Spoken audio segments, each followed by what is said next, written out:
Hello friends, welcome back to my Facebook page. तो आज के আমি একটি গুরুত্বপূর্ণ বিষয় নিয়ে আলোচনা করতে চলেছি। তো ভিডিওটা স্কিপ না করে পুরোপুরি দেখার চেষ্টা করবেন এবং সঙ্গে থাকবেন।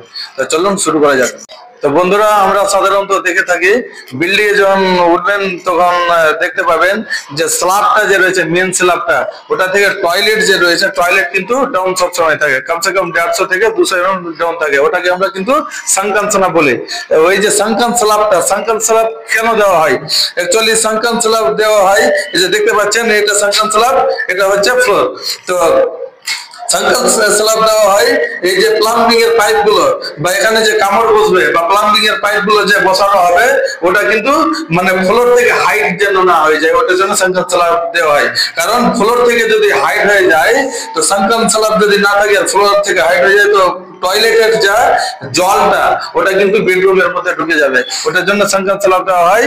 মানে সাঙ্কান স্ল্যাবের মধ্যে যে ওই কামড় বসবে বা প্লাম্বিং এর পাইপ গুলো বসবে, ওটা যেন ফ্লোর থেকে নিচে থাকে, আর ওটা কভারিং করে যেন 10 mm ডাউন থাকে, মানে মেন স্ল্যাব থেকে 10 mm ডাউন থাকে।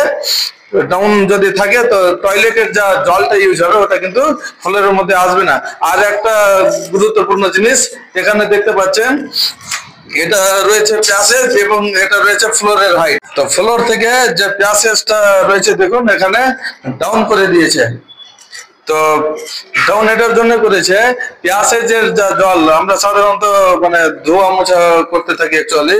তো প্যাসেজে যদি আপনি জল দিয়ে ধুয়ে থাকেন, তো ফ্লোরে কিন্তু জলটা ঢুকবে না। এটা কিন্তু ভালো একদম পদ্ধতি, আপনারাও বাড়িতে ইউজ করতে পারেন। আমাকে খুব ভালো লেগেছে।